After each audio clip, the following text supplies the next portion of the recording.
Bienvenidos a un nuevo episodio de aprendizaje. Hoy tenemos el honor de contar con la participación del Dr. Darío Cepeda, un reconocido especialista en el mercado de productos. En esta ocasión exploraremos el rol de la asociatividad en el fortalecimiento de los mercados agroecológicos y los retos que enfrentan los productores en su transición hacia un nuevo modelo de comercialización sostenible. Este episodio es posible gracias al apoyo de la Generalitat Valenciana, a la Fundación de Religiosos para la Salud y a la Fundación Atacim. Muy buenas tardes con todos. Me encuentro acompañado del doctor Darío Cepeda. Él es especialista en mercadeo de productos y hoy nos va a mencionar el tema de la asociatividad en los productores agroecológicos y la importancia de la misma. Le damos la bienvenida y agradecemos su intervención.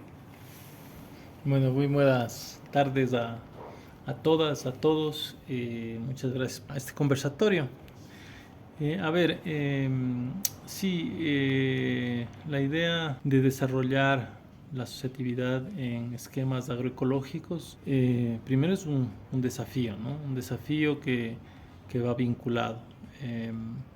Hay que tomar en consideración que la agroecología, ¿no es cierto?, nos plantea varias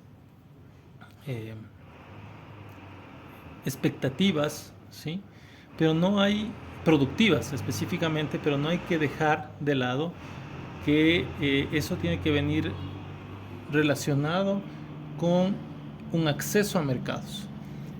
¿Y cuáles son esos canales de acceso de esos productos que estamos produciendo de manera agroecológica a esos mercados? En este contexto se puede considerar que la asociatividad, ¿no es cierto?, en un aspecto, o el cooperativismo, que en su definición es una empresa de gestión colectiva, mientras la asociatividad es un grupo de personas con un interés común, nos plantea, como decíamos, estos dos escenarios para poder viabilizar el acceso a los mercados que tendríamos con los productos.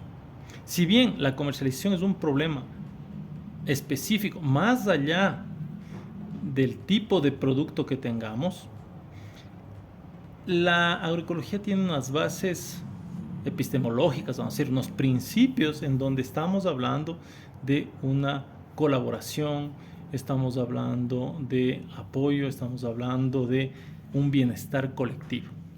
Por ello, la comercialización asociativa o en cooperativas se relaciona con esta agroecología y nos permitirá complementar esta primera etapa, vamos a decir, de no solo ser agroecológicos y tener que enfrentar un mercado solo. En esta etapa, ¿no es cierto?, de asociatividad o cooperativismo que hemos planteado, creemos que es necesario entender las necesidades intrínsecas de los productores, en este caso productores agroecológicos, y perspectivas de inserción y acceso a mercados de esos productos al mercado. Por tanto, ahí hay que plantearse como parte de esto un esquema de intereses individuales, por supuesto, pero que concuerden en la colectividad para el proceso comercial, y de posibilidades de venta, o decir, de acceso a mercados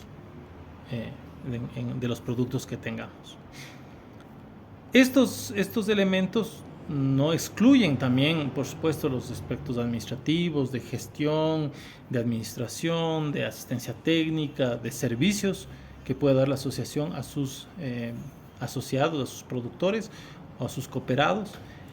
Pero vamos a centrarnos en el tema de agroecología y asociatividad en el campo de la comercialización. Entonces, hay una serie de ejemplos a nivel del Ecuador de asociaciones que trabajan y que van al menos con un promedio de 30, 35 años, unas muy antiguas, 50 años algunas, otras más recientes, que se han ido adaptando a las dinámicas del mercado, porque el mercado no es, no es estable, no es fijo, sino que tiene dinámicas de cambio, y eso hay que ir comprendiendo y asumiendo esos cambios de comportamiento de los consumidores. Entonces, en el aspecto agroecología de asociatividad, tomando en cuenta el punto de vista comercial y con los ejemplos, por ejemplo, que me permito citar, asociaciones de pequeños productores bananeros, ¿cierto? Asociaciones de caficultores, asociaciones de cacaoteros, asociaciones de productores de guayusa, asociaciones de productores de quino, asociaciones de productores de maní, asociaciones de productores de limón, asociaciones de productores de flores, microproductores de flores. Hay un sinnúmero, ¿no? Más o menos se estimaba que en el Ecuador, en algún momento, en los años 2010, había 64 organizaciones que tenían procesos, por ejemplo, de exportación. Y esos procesos de exportación llegaban a montos interesantes, más o menos de más de 250 millones de dólares. Es decir, hay espacios que hay que construirlos, por supuesto, colectivamente, efectivamente y evidentemente. Entonces, la asociatividad en este marco nos permitiría tener mejores accesos o accesos a mercados, nos permitirá tener condiciones de uniformización de producto, ¿no es cierto? Entonces hay que trabajar en calidad, hay que trabajar en estructuración de calidad y de uniformidad de la calidad, que eso viene acompañado de la asistencia técnica. Nos permitirá conocimientos adicionales, por ejemplo, sobre post cosecha, ¿sí? O sea, producción y post cosecha de productos que permitan insertar ese producto al mercado internacional. La asociatividad, adicionalmente, puede brindar otros elementos, servicios, me refiero a servicios de asistencia técnica, o por qué no, servicios de asesoría en contabilidad y asesoría en manejo financiero, ¿sí?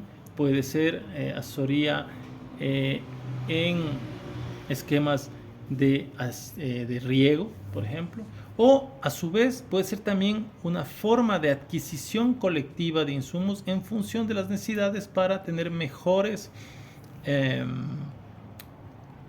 condiciones de precios de los insumos que compramos. Me refiero, no sé, sarán para las fincas, en algunos casos puede ser sistemas de riego si es que son pertinentes, puede ser niveles de bioinsumos, ¿sí?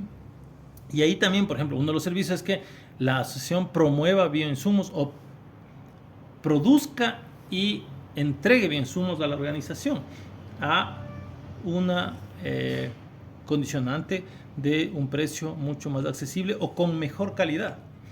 Hay un ejemplo muy claro en la Asociación de Pequeños Productores Bananeros del Guabo, una asociación de más o menos 270 pequeños productores de banano. Tienen una fábrica de violes que produce, creo que 72,000 galones al año, me parece, digamos, al mes de biol, una fábrica donde los productores abastecen como parte de sus bioinsumos hacia las fincas.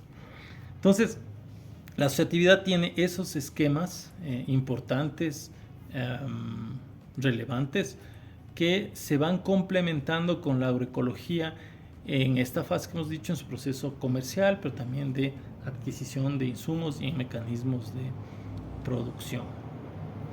Eso tal vez como una primera parte. Muy interesante las ideas que nos ha compartido. Y coménteme, estimado doctor, ¿cómo viene el fenómeno del consumo de los productos agroecológicos? ¿Cómo está siendo recibido eso por los consumidores hoy en día? A ver, la historia de los comportamientos de consumo va cambiando. Las sociedades van cambiando, van aprendiendo, adquiriendo, ¿no es cierto?, interpretando priorizando sus necesidades. La necesidad se transforma en un consumo, ¿no?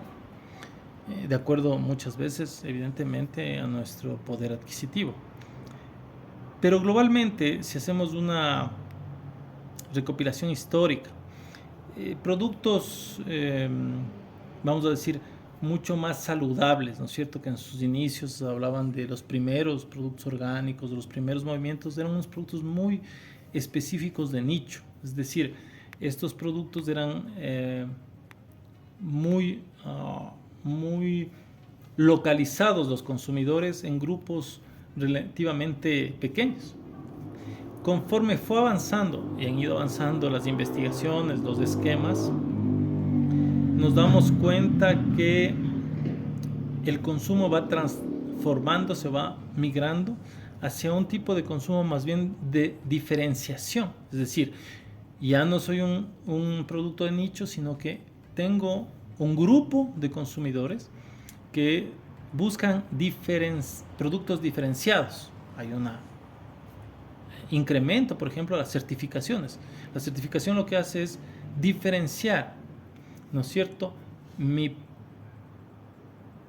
tecnología productiva, mi modo de producción, ¿no es cierto?, mi modelo productivo, vamos a decirlo mejor, si es con más utilización de agroquímicos o con menor utilización de agroquímicos, que son las certificaciones de tercera parte, que pueden ser unas orgánicas o hay varias de diferentes tipos, ¿no es cierto?, que están reguladas por los estados. Entonces va creciendo ese mercado de certificaciones. ¿Por qué? Porque esta certificación diferencia el producto convencional de un orgánico. Entonces es un mercado de diferenciación. Este producto, ¿no es cierto?, diferenciado, ya tiene perchas, tiene precios diferenciados, tiene estrategias de venta diferenciadas, tiene público consumidor diferenciado. Pero lo que vamos entendiendo y viendo en la evolución del consumo es que cada vez hay una amplitud de esos consumidores, ¿sí? Y eso seguramente en algún momento, más pronto que tarde desde mi percepción, es que esos productos van a estar genéricos. O sea, ya no va a poder entrar a un mercado si es que no tienes unas condiciones de productos saludables, sean estos por certificaciones o sean por esquemas de sistema participativo de garantía o algún esquema que logre mostrar al consumidor la confianza de que ese producto fue producido sin que le cause una afectación en su consumo, ¿sí? Entonces, ya en Europa existen supermercados con todas sus referencias, o sea, con todos sus productos dentro de ellos, que venden solo productos, vamos a decir, orgánicos en este caso, o que son bio, ¿no? O sea, biológicos, que los llaman ellos. Asimismo, si ustedes ven las tasas de crecimiento de estos productos en Estados Unidos son importantes, 12%, en China es muy importante, está creciendo de manera importante, en Australia hay un informe, me parece que el Ministerio de Agricultura del año 2023, me parece que es, que en Australia la mayor parte de la producción viene de productos, ¿cómo se llama?, de producción orgánica, o su territorio tiene muchísima producción orgánica, y eso quiere decir que el consumo es importante y que exporta. ¿Sí? Entonces, seguramente, como decíamos, más pronto que tarde, el mercado exigirá a los productores para su inserción productos, llámese agroecológicos, ¿no es cierto?, con ciertos niveles de confianza sobre esos productos que no causen daño al ambiente y no me causen daño a mi salud cuando yo los consumo. Y eso se nota por las reglamentaciones que estamos viendo, por ejemplo, la normativa europea de no deforestación de los productos que exportamos, en el caso específico, por ejemplo, del cacao, de la palma africana, del café, por decir algunos, ¿no? Entonces, esto tiene que estar también siendo interpretado por los productores, porque el mercado está cambiando su comportamiento y eso debe ser un esquema de adaptación, si es que no lo son, a los sistemas productivos, porque esto sí es seguramente un requerimiento del mercado importante en las próximas décadas, tal vez, ¿no? Estimado doctor, ¿usted cree que hoy en la actualidad estas empresas, asociaciones o pequeños productores agroecológicos corran el riesgo en el sentido de que van a competir con otros productores tradicionales? Y obviamente se conoce que los costos de producción para estas personas son un poco altos, a diferencia de los otros que vienen a ser relativamente bajos. ¿Qué opina usted? A ver, si hay una diferenciación, ¿no es cierto? Si hay una diferenciación, hay unas diferencias en los costos, ¿sí? Y los mercados, yo no sé si el mercado final, eso habría que explicar. El consumidor final puede que sí diferencie esos dos productos y que estén siendo diferenciados. Y en la cadena que tenemos desde el productor al consumo no se esté logrando esa diferenciación de precios. Es decir, compramos un producto al mismo precio porque aducimos que no hay diferenciación de precio, pero en la parte final sí hay una diferenciación de precio porque tenemos dos esquemas diferentes, ¿no?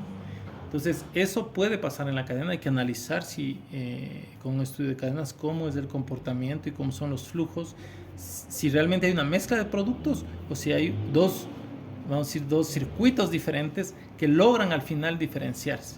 ¿Sí? Entonces, ahí lo que está pasando es que la diferenciación final no está llegando al productor. ¿Sí? Ahí hay un problema de la cadena o del circuito, vamos a decir, de los actores de la cadena y los actores del circuito. Ahora, creo que las tecnologías agroecológicas no están divorciadas de la modernización tecnológica. ¿A qué me refiero? Es decir, sí, más bien la agroecología debe entrar mucho a trabajar los esquemas de bioinsumos de alta calidad. Creo que hay un problema también, y eso es complejo en el sistema productivo, porque creo que hay un problema de calidad de los bioinsumos y los esquemas de verificación de la calidad. No hay una estandarización muchas veces de esos bioinsumos, y eso puede estar provocando que a veces, vamos a decir de manera más coloquial, salgan buenos y a veces nos salgan malitos. Entonces, ese esquema de calidad, por ejemplo, es importante y eso no está regulado por el momento o están en sus fases iniciales tal vez. Puede ser, es un tema que realmente desconozco a detalle, pero hay una relación entre la eficiencia y efectividad de ciertos bioinsumos que puede ser que no tengamos esa uniformidad y esa estandarización que sí tienen los agroquímicos y esa producción convencional, porque está regulada. Con esto que digo, hay que entender cómo están nuestras estructuras de costos de producción en los productores, cuáles son los esquemas y la investigación, por ejemplo, de universidades, de investigación pública, la investigación en estos esquemas de agroecología debería profundizar esas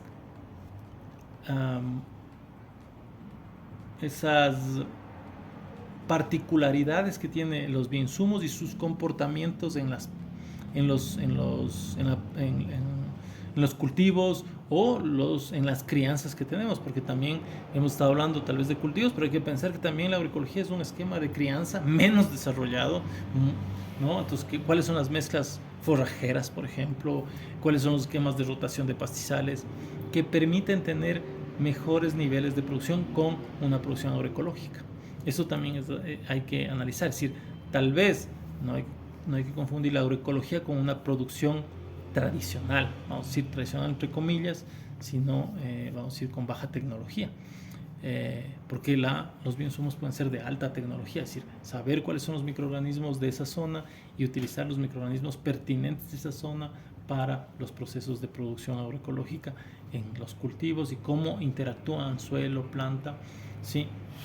Suelo, planta, agua y cómo podemos desarrollar. Entonces, si bien el mercado nos va a poner a competir, la primera, vamos a decir, reflexión sería ver si realmente en el mercado final hay una diferenciación de ese producto, a lo mejor sí, y si no, hay que estructurar, si no lo hay todavía, un proceso diferenciador de esos productos agroecológicos, porque lo que vemos desde el mercado es que sí hay un interés, una avidez de cierto grupo de consumidores de estos productos que quieren que tengan una garantía sobre el producto que consumen. ¿Por qué? Porque ahora cierto grupo de consumidores no está pensando en comprar el producto en sí, el cacao, el café, como producto, sino está implícito una necesidad de seguridad sobre mi salud al momento que yo consumo. Por eso es una estructuración, vamos a decir, de estos esquemas de diferenciación. Entonces ahí sí hay que trabajar. Si es que no está diferenciado, hay que trabajar en la diferenciación, y si no, hay que ver si está diferenciado. Espectacular. Doctor, tal vez usted conoce de modelos que hayan sido exitosos en el mercadeo de productos agroecológicos. Tal vez conoce empresas que estén a nivel Ecuador, a nivel mundial. A ver, hay unos esquemas globales. Si, por ejemplo, tú tienes productos agroecológicos que se comercializan con supermercados en Reino Unido, de Colombia, ¿sí? Hay productos agroecológicos, ¿sí?, que están aceptados con esquemas de reconocimiento por tercera parte, ¿sí?, como vamos a decir, el símbolo de pequeños productores u otros que están relacionados con productos de plátano, por ejemplo, o de cacao, de café, ¿sí?, que pueden ser pertinentes y que tienen organizaciones de productores agroecológicos relacionados en el sur del Ecuador, en la Amazonía, en Manabí, en el norte del Ecuador. Entonces sí hay varios ejemplos, algunos muy conocidos, otros poco conocidos, pero eso depende mucho de cómo estemos analizando el proceso de inserción en el mercado que vamos a tener. O sea, cuál es el interés de porque estos sí son grupos asociativos. O sea, seguramente también hay empresas agroecológicas que lo hacen, pero esas son individuales en sus propias fincas, ¿sí? Entonces ellos manejan su sistema productivo. Acá lo que les estoy comentando sí está muy relacionado con procesos asociativos de comercialización o procesos cooperativos en general de producción, de comercialización sobre todo. Entonces sí hay ejemplos que creo pertinente que se puedan ir contactando a lo largo de estos conversatorios que se van teniendo. Pero como decía, cuando nosotros establecimos allá por el año 2010, solo en exportación, porque estábamos solo en la fase de exportación, había como 260 millones de dólares que se comercializaban externamente, y yo me imagino que el nivel de comercialización interna es muy importante. Por ejemplo, en Imbabura hay gente de Curicancha que está muy implicado en eso. Hay gente en Riobamba que también está muy implicado en los esquemas de comercialización. Hay gente en San Gabriel y en el Cantón Montúfar, en el Carchi, que está muy implicado, en donde ya tienen espacios de comercialización específicos. Y también está el tema de Cayambe, que es más conocido. Y también en la costa hay uno en Quevedo, hay uno en Puerto Viejo, en Manta, que son esquemas, me parece que se llama, no recuerdo el nombre, está en Manabí, esta organización. Y también hay en Esmeraldas y en otros espacios del país. ¿Por qué? Porque, insisto, yo creo que el comportamiento del consumo está relacionado con esta seguridad sobre la adquisición de los alimentos. En los últimos días o meses, vamos a decir, ha habido unas campañas fuertes de investigación, el periodismo ha manifestado los niveles de contaminación de diversos metales pesados.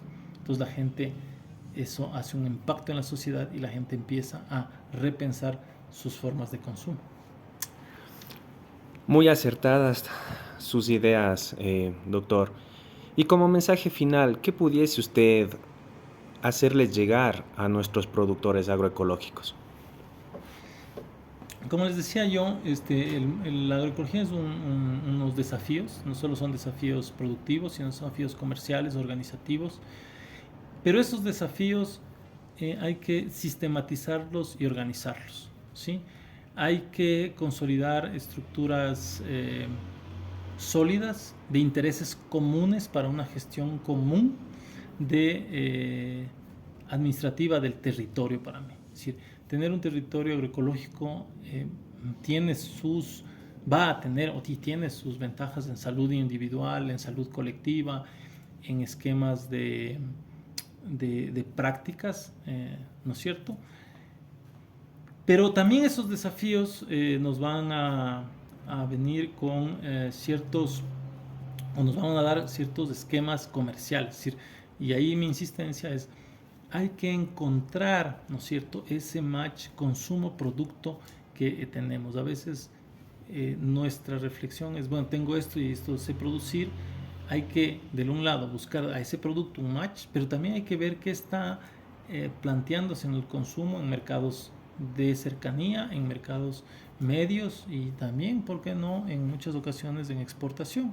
Hay zonas de Zamora Chinchipe y de Morona Santiago que sus productos agroecológicos llegan a Suecia, que entonces tienen unos trayectos largos, sí tienen algunos reparos sobre la movilidad y la movilidad del CO2, pero hay que analizar esas condicionantes. Entonces, el mensaje final sería ver en las organizaciones como productores agroecológicos, entender cuáles son los mercados a los que quiero acceder, en qué condiciones me gustaría acceder y cuáles son mis necesidades para tener al final un producto adaptado a las necesidades del consumidor y que se pueda encontrar esa relación y ese circuito entre el producto agroecológico y el mercado de consumidor que busque este tipo de productos.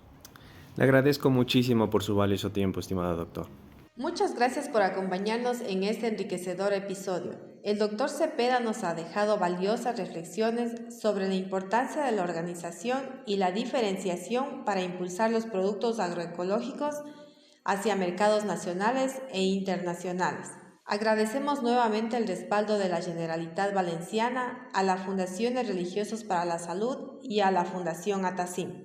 No olviden seguirnos en el próximo episodio, donde continuaremos explorando temas clave para el desarrollo sostenible y la agroecología. Hasta pronto.